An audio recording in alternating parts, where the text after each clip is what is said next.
She was looking for a stapler. That is the true and complete answer to the question people always want to ask. How did you find out? She was looking for a stapler. She had a stack of parent communication forms on the kitchen table, and she needed to fasten them before Monday. And she thought there was one in the study in the desk, and she went in. The drawer she opened was the wrong one, the deep one on the left. She had bumped it with her hip on her way out, and it shifted, not fully closed the way something that has been waiting shifts when it is given the smallest opportunity. She opened it. The folder was not hidden. This is the first thing she will tell you about it because people expect hidden things, a false panel, a locked box, the architecture of deliberate concealment. There was none of that. The folder was filed the way he filed everything, organized, labeled, paper-clipped at the corner. She recognized the format from years of similar folders on that desk that she had never opened and had not been asked to open. She opened this one. Property transfers, co-ownership agreements, addresses she did not recognize, commercial properties, 2 in Guadalajara, 1 in a municipality an hour east. She read the first page, the second. On the third page, a commercial property on Avenida Lopez Mateos. A co-ownership transfer, 2 parties listed. Her name was one of them. She looked at her name for a long time. Valentina. Printed cleanly, officially the kind of thing that exists inside systems and cannot be argued with. She was, according to this document, a co-owner of a commercial property on Avenida Lopez Mateos. She had not known this. She had not agreed to this. She turned to the signature page. The handwriting was hers. The particular slant she had developed in university and never corrected. The way she crossed her T slightly to the left of center. The specific loop of the V in Valentina. She had not signed this document. She stood in the study for 30 seconds and did not move and did not think in language. Then she took out her phone. She photographed every page, 12 photographs, methodical, each image checked before she moved to the next. She put her phone in her pocket. She put the folder back exactly as she had found it. She closed the drawer until she heard the soft click of it catching. She picked up the stapler. She went back to the kitchen and stapled the parent communication forms and stacked them in her school bag for Monday. She had 3 hours before she needed to leave for Sophia's recital. She used all 3 of them. That morning was not the beginning of the story.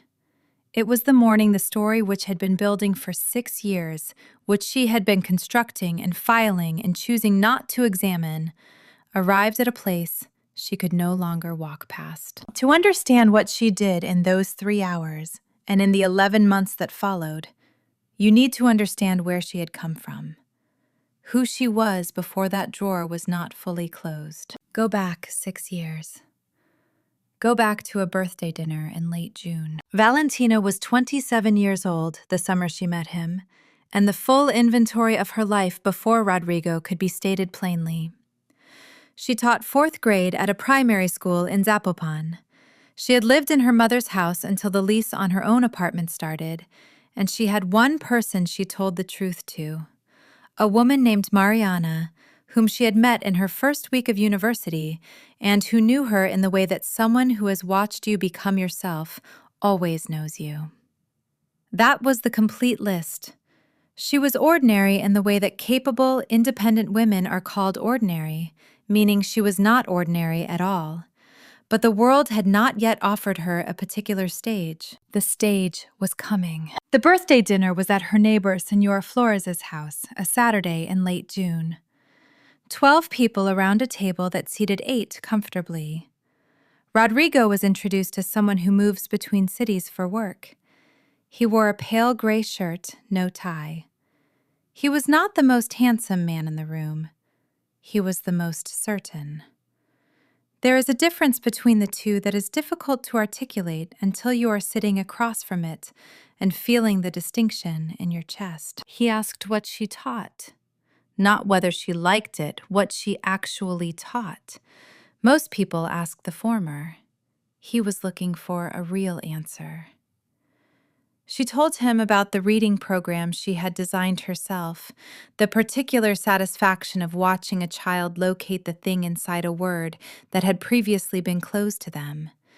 She talked for 11 minutes.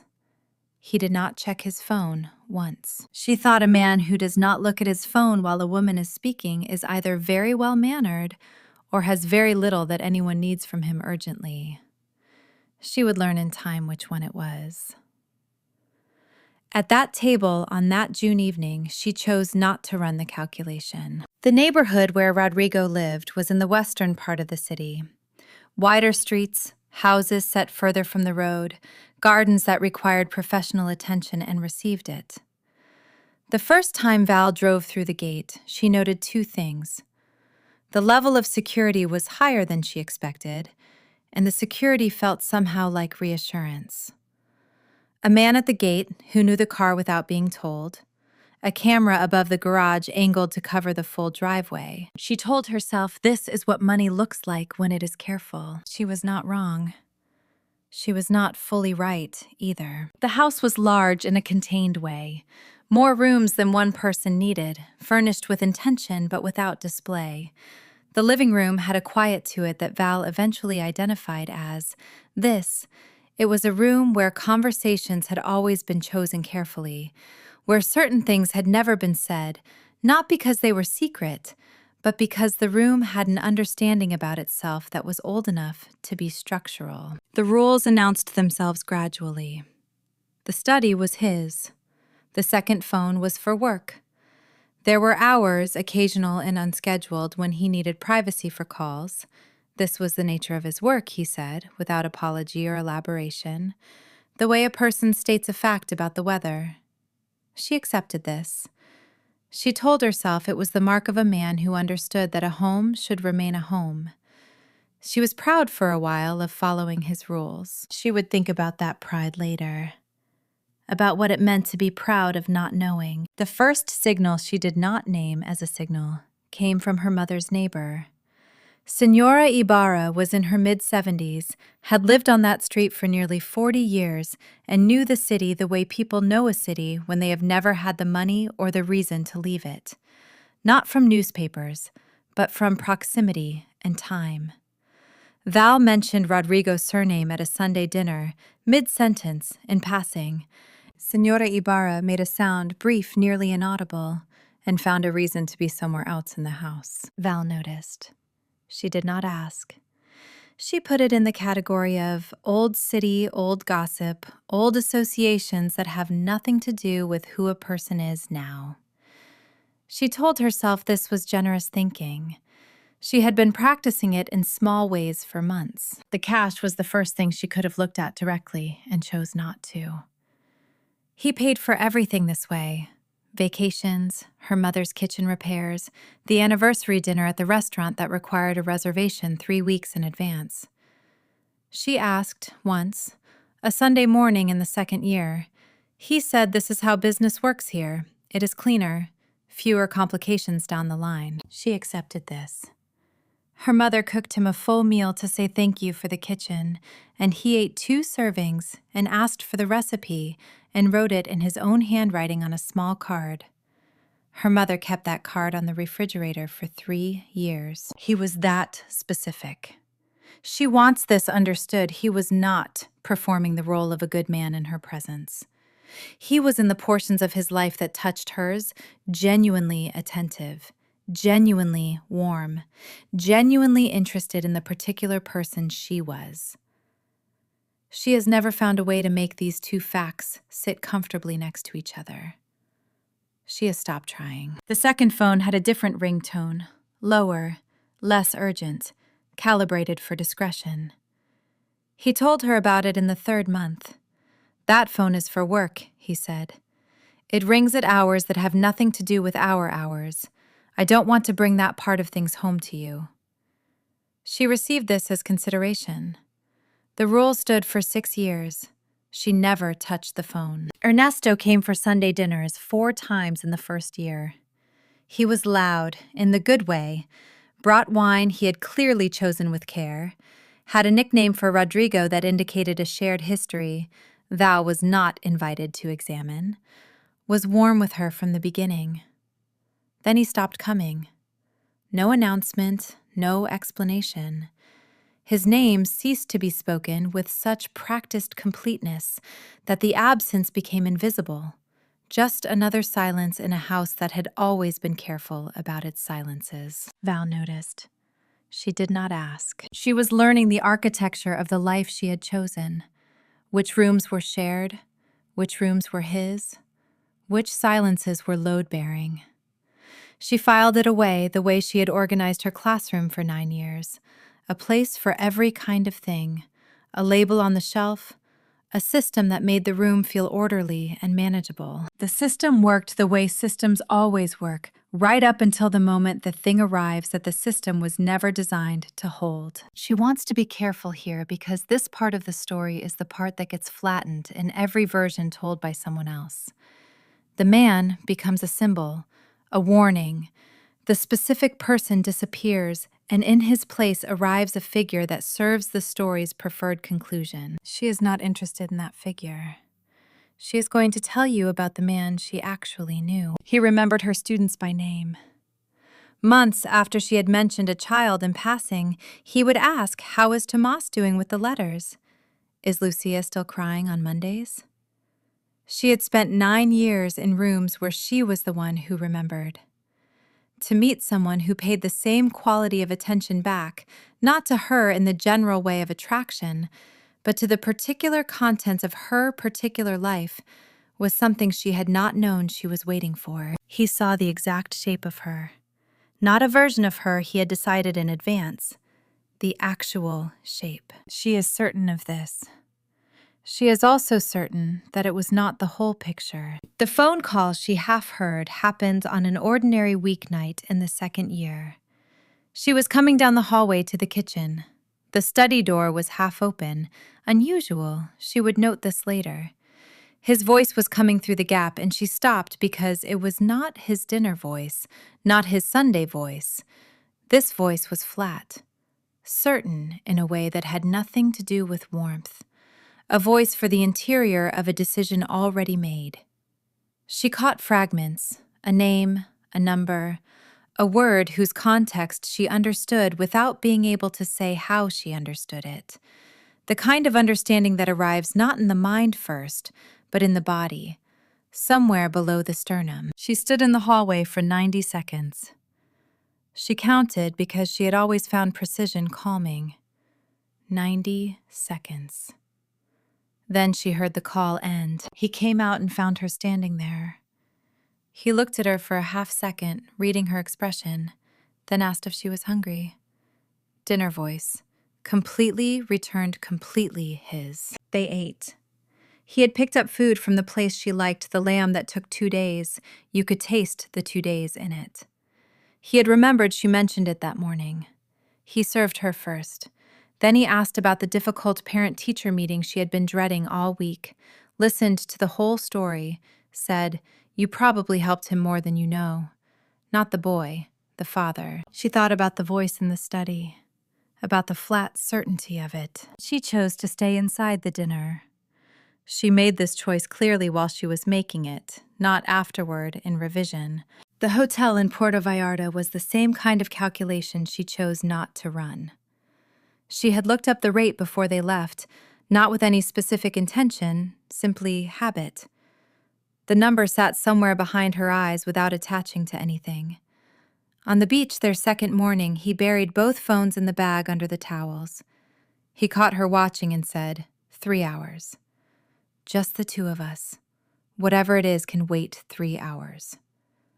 Then he kept to it, entirely present, asking about her mother, about Sophia, at 10, at 15, at 25, the genuine curiosity of a person who intends to be present for all of it. She felt, in those 3 hours, the uncomplicated certainty that she was loved, not managed, loved, as specifically and fully as the word has ever meant anything. The room rate was still what it was.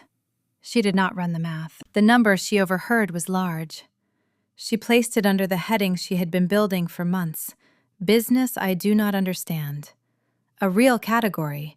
She was not pretending it did not exist. She was deciding that it was a category she was not going to develop further. This was the first thing she kept that she had not been asked to keep.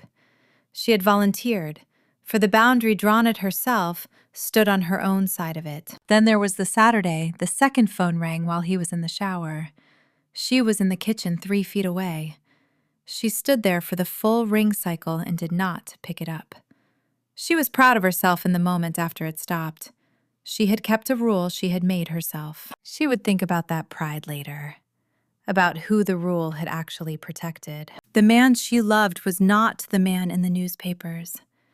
He was also not that man. He existed in a space between those two descriptions that you can only understand if you were in the room, at the table, on the beach, in the kitchen on a Saturday morning with the coffee already poured. She was in the room. She is telling you what the room was actually like before it became something else. The cost arrived the way water moves through stone, not by force, but by consistency. By the slow work of one day after another, each one individually unremarkable, each one moving something slightly out of place. By the time she could see the shape of what had shifted, the shifting had already finished. Mariana did not disappear from Val's life. Val removed her. This is the accurate version. Mariana had asked twice in the 3rd year, not accusatorially, but in the way of someone who is worried and does not yet know enough to be frightened. The questions were specific. Where does his money come from exactly? Does he have people you've never met? Is there anything about the way you live that you would find difficult to explain? Val deflected both times. She had developed a vocabulary for the space between answering and not answering, a tone that communicated, you are asking from love, but you are asking from outside, and from outside you cannot understand what it looks like from here. The 3rd time Mariana asked, they were at a cafe near the school. Mariana leaned across the small table and said, Val, I need you to hear me. I'm not asking to be difficult. I'm asking because I love you and I am afraid for you. And I need you to tell me something true. Val looked at her for a moment. Then she looked at her coffee. Then she said she was late for something and left. She did not call Mariana for 6 weeks. Mariana called twice, not to argue, simply, I'm here. Both went to voicemail. Val listened and felt something that sat in the chest like a stone and did not return either call. She told herself Mariana did not understand the life they had built. She understood at a level she did not examine directly that Mariana understood it exactly. That was the problem. She has never blamed Mariana for any of it. She has also never fully forgiven herself for that Tuesday afternoon at the cafe, for the look on Mariana's face when Val picked up her bag, for the specific quality of Mariana's voice in those voicemails. A person holding a door open that Val was walking away from. There was a trip in the 3rd year. She told her mother it was professional development, a teacher's training program, 2 days in the hills. Her mother said, That sounds wonderful, mija. You work so hard. It was not a teacher's training program. She knows the shape of it. A 3-hour drive to a house she had not been to before in a municipality whose name she did not retain. A house large without being showy, surrounded by enough land that you could not see from it to any neighboring structure. Men she was not introduced to. She sat in the garden for 4 hours. The housekeeper brought lemonade and did not make eye contact.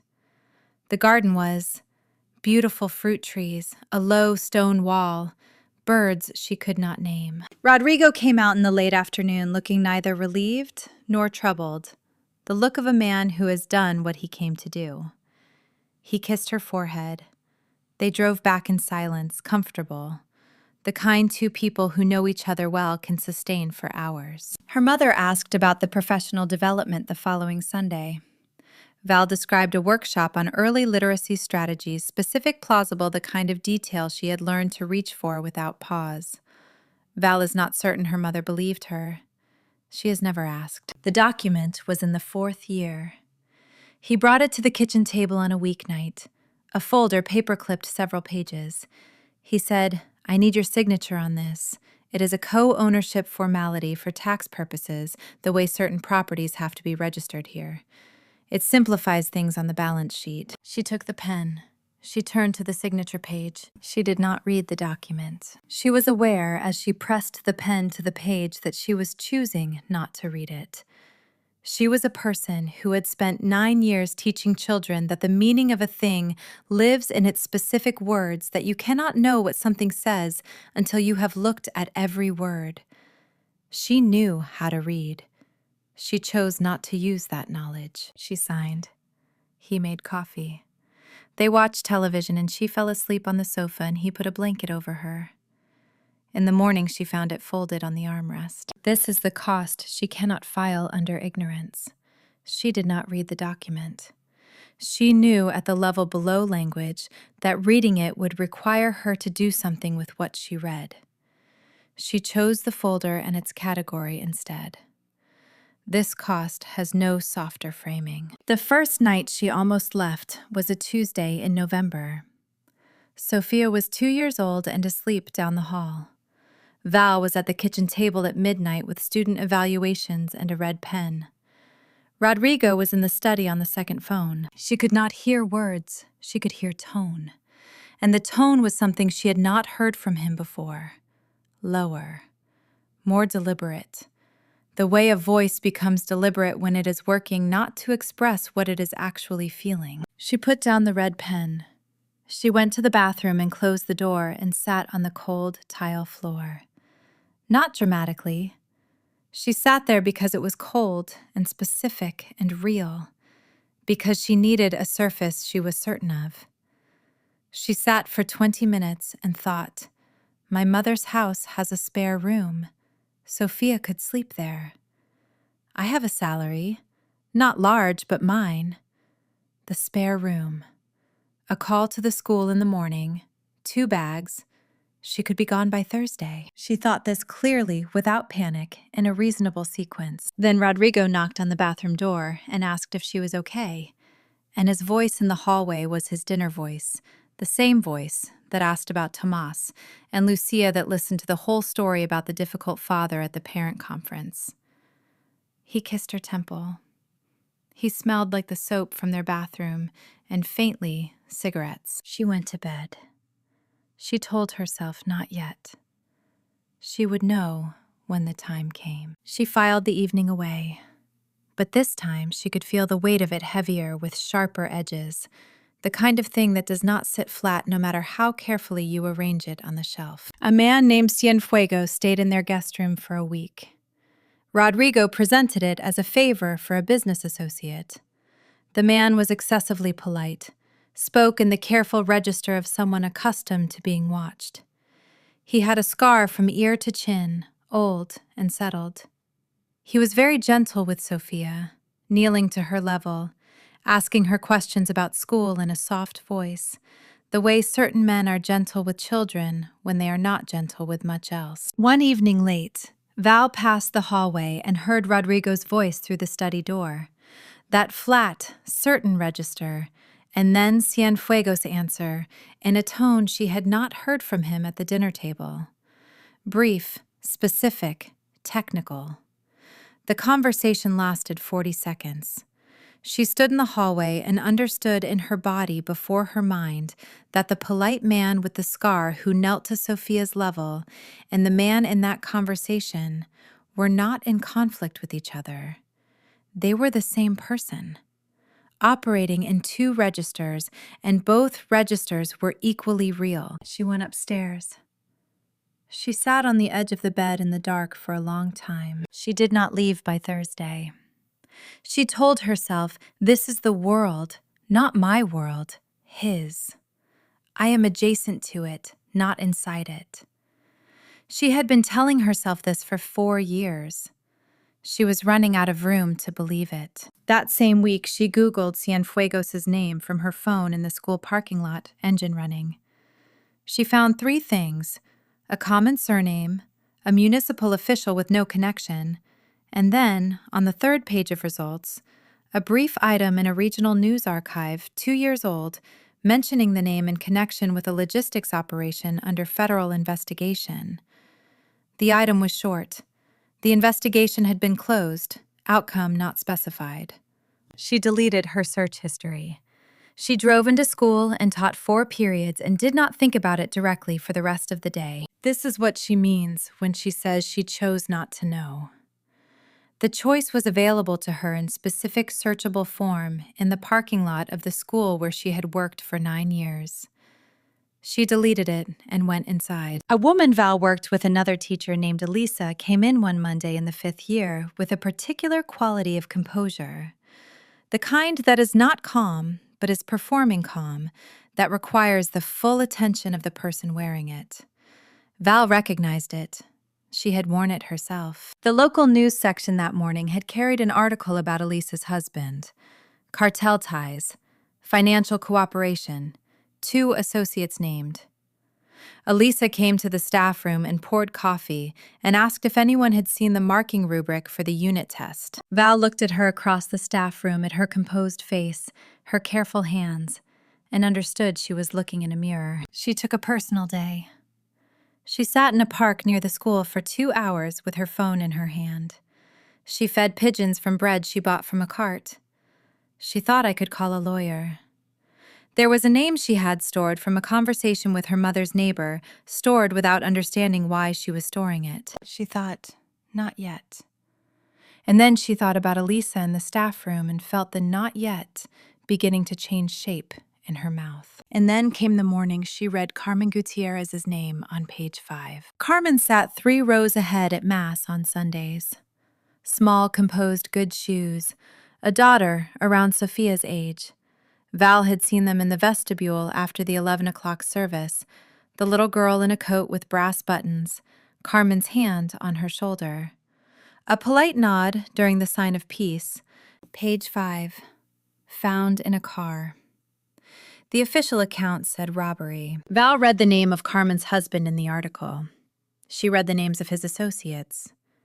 She recognized one of them, not because she knew the man, but because she had heard it once from a half-open door, in the flat, certain voice that belonged to the part of her husband's life that was not their hours. That name was in a newspaper.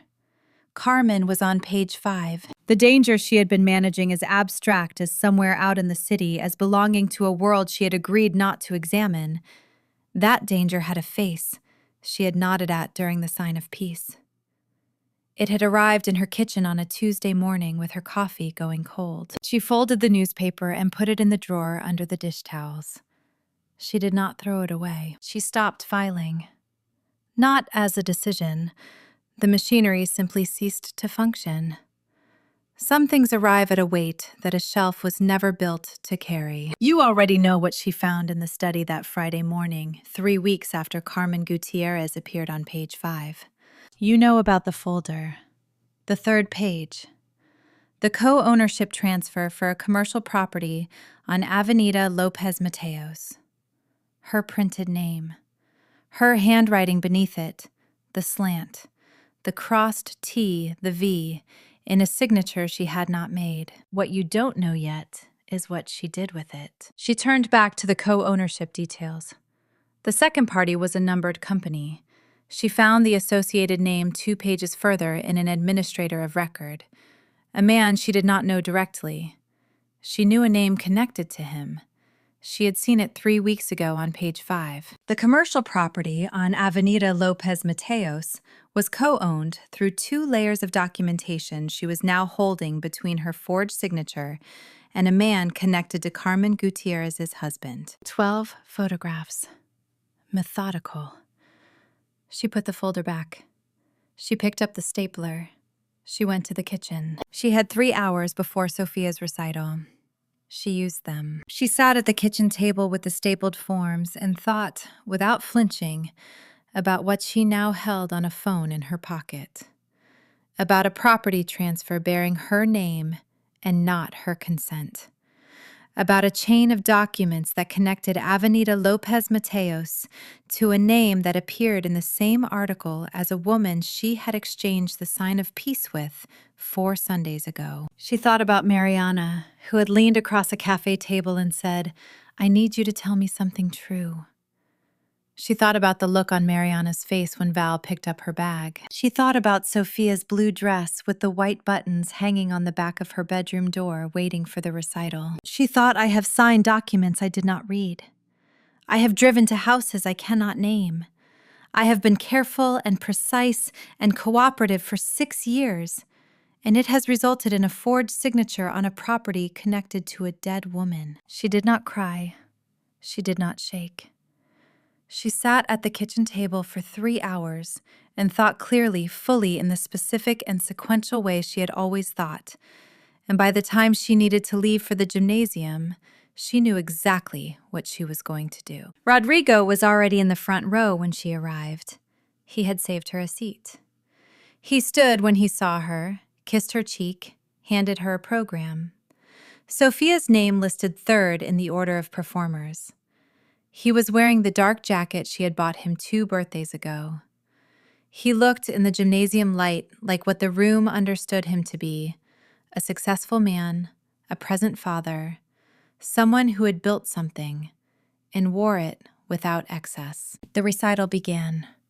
Sophia found Val's face in the audience immediately, that specific look of a child who needs to confirm the person they most need to see is in the room.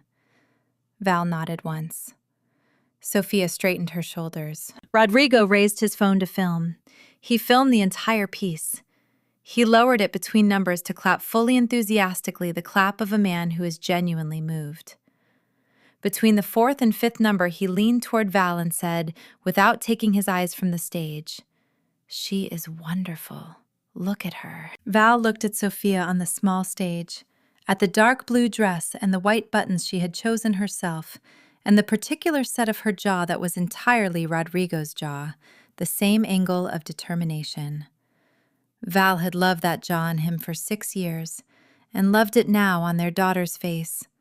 And the 2 feelings, the love and the 12 photographs on her phone, existed simultaneously in her chest without resolving. She had once asked him in the 3rd year how he thought about what he did.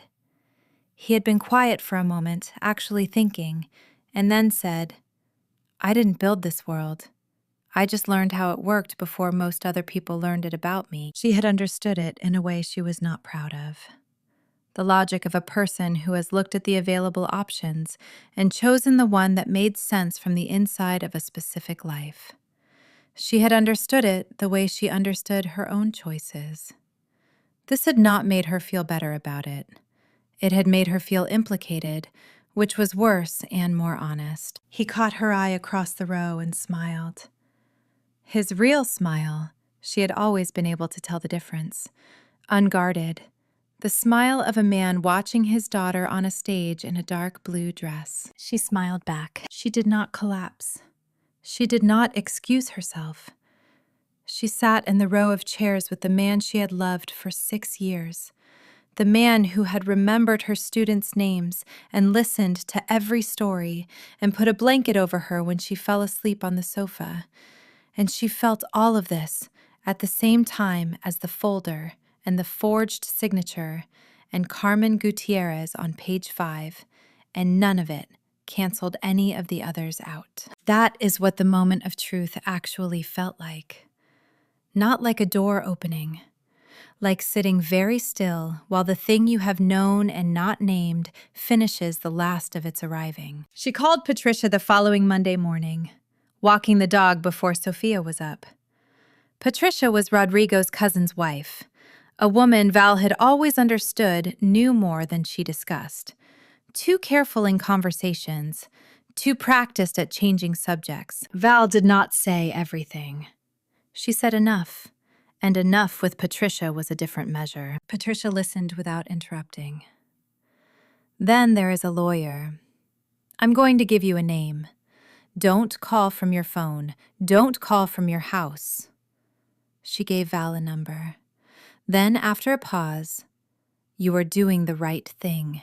even if it doesn't feel like a thing yet. They have not spoken since. Val understands why. She does not hold it against her.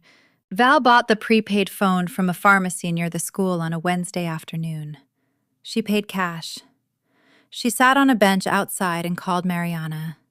6 months of silence on Val's side.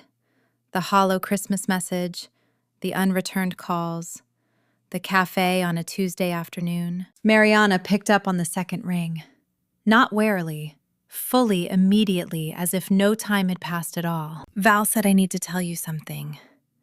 Mariana said, "I know. I've been waiting." Val cried once briefly in the way of someone who has been holding something for a long time and has finally put it down on a surface that can hold it. Mariana gave her the name of a lawyer and said, "Call him from that phone. Don't use your name the first time. Just tell him what you have." Val said, "I don't know if I can do this." Mariana said, "You are already doing it. You bought the phone." There were 2 preliminary meetings before the formal cooperation began. The first, a parking structure near the university 3rd level. Tuesday afternoon, 2 federal officers in a car that looked like every car in the structure. Val sat in the back seat and showed them the photographs without preamble. One officer looked at the other. The second, an office building near the airport. A room with nothing on the walls. 2 prosecutors, a woman who introduced herself without a title. Val told them the shape of it, the property, the folder, the signature that was hers in every visible detail except the one that mattered. She was told, "We need you to remain in the house." She said, "I understand. I need my daughter to be safe." They said, "That is our first priority." She believed it enough to proceed. She drove home. She made dinner. Rodrigo told her she seemed tired. She said, "Long day at school." He said, "Sit down, I'll finish it." She sat at the table and watched him serve Sophia first, the way he always served Sophia first, and understood that she was going to carry this. The photographs, the parking structure, the room near the airport, inside the house, inside the dinners, inside the version of herself she had been performing for 6 years. She was, it turned out, very good at it. The 11 months are the part of the story the newspapers skip entirely. They skip it because there is no clean scene, no single moment of high drama, no confrontation, no revelation. What there is instead is a texture, the particular quality of a life lived simultaneously on 2 frequencies, each one requiring her full attention, neither one permitted to leak into the other. She was the most effective kind of informant, not because she was fearless.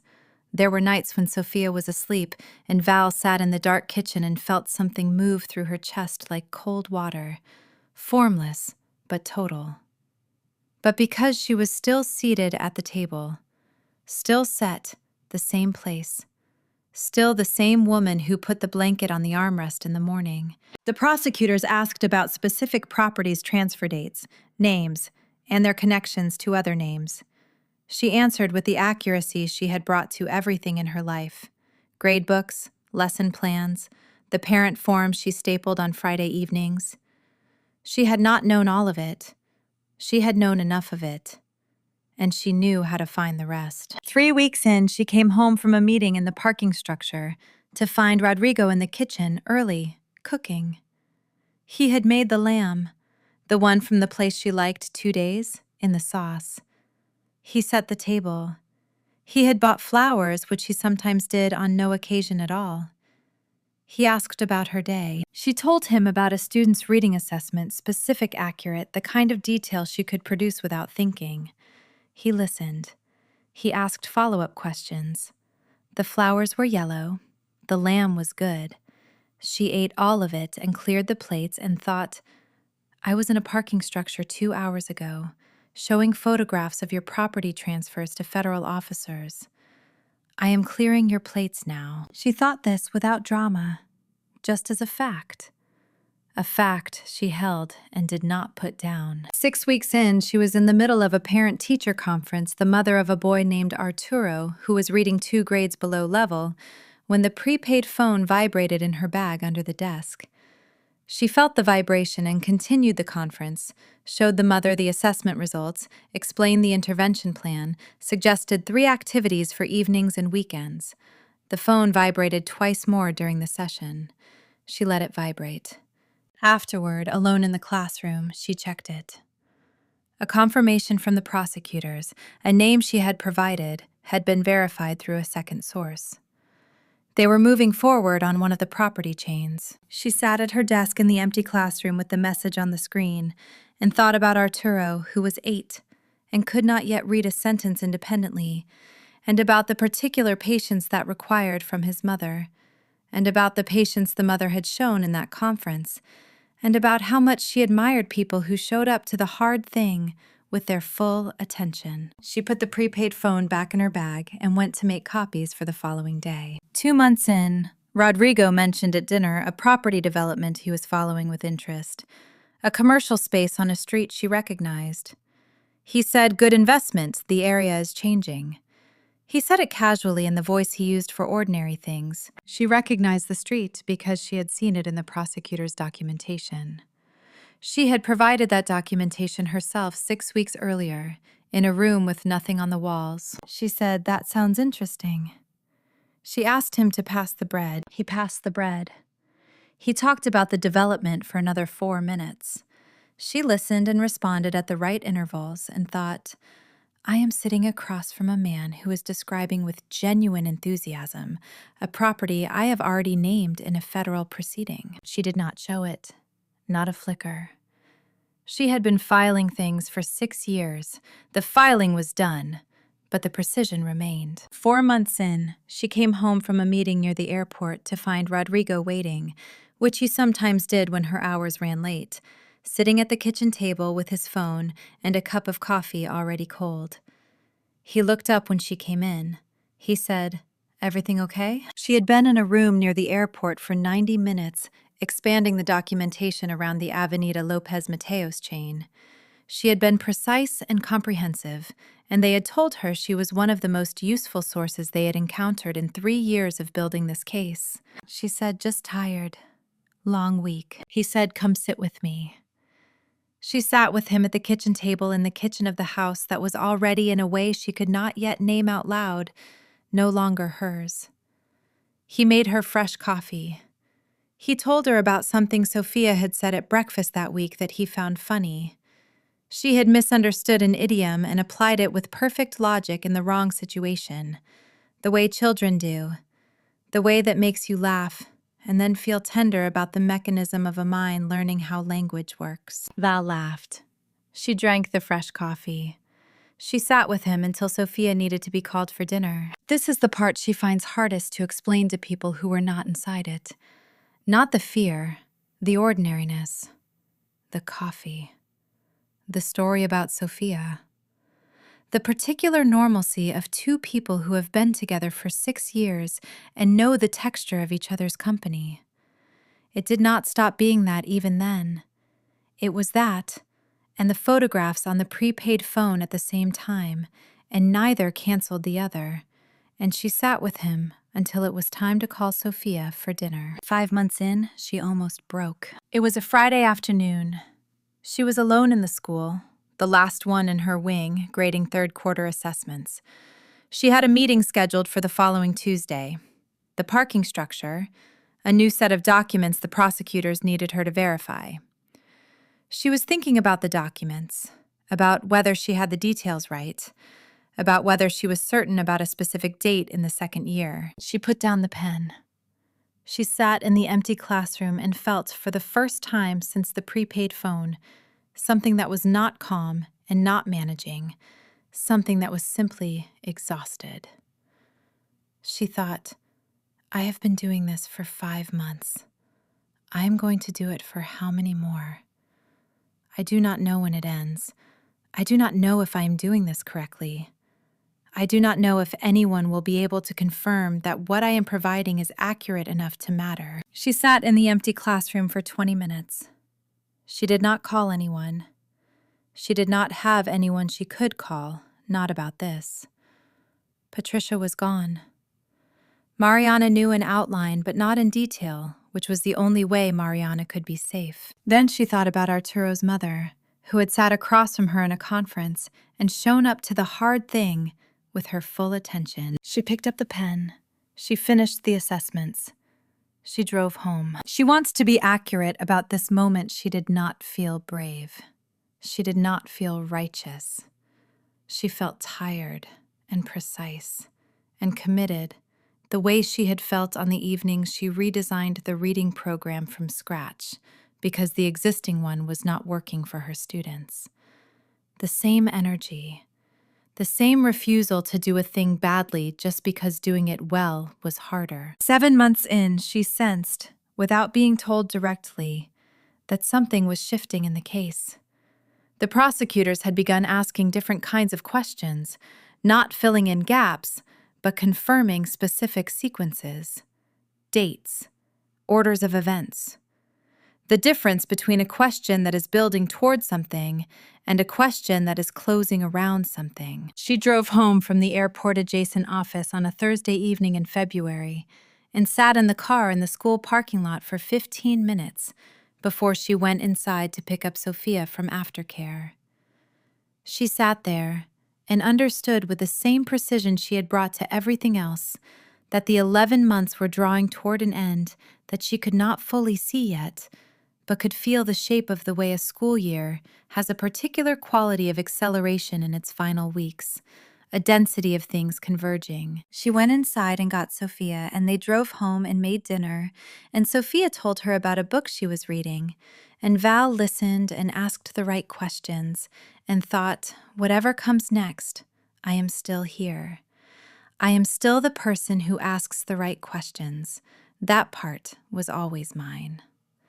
Nothing that happened in these 11 months was able to take it. The formal recorded testimony was on a Tuesday morning in April. Sophia was at school. Rodrigo was in Tepic, a business trip 2 days, the kind she had stopped asking the details of years ago. Val drove to the office building near the airport. She parked on the second level. She sat in the car for 4 minutes. Not in hesitation. She was past hesitation, but in the way of a person who understands they are about to do something irreversible and wants to enter it deliberately with their eyes open. She wore clothes she had chosen carefully, plain, unremarkable. The room was the same one as always. The table, the 4 chairs, the court reporter with reading glasses on a chain, the 2 prosecutors. Val sat down. One prosecutor said for the record, "Did you know the nature of your husband's business?" She had been carrying the answer for a long time. Through 6 years of dinners and 3 hours in the kitchen on the morning she found the folder, and 5 months of making coffee and passing the bread and laughing at the story about Sophia's misapplied idiom. She said, "I knew enough. I chose not to know the rest."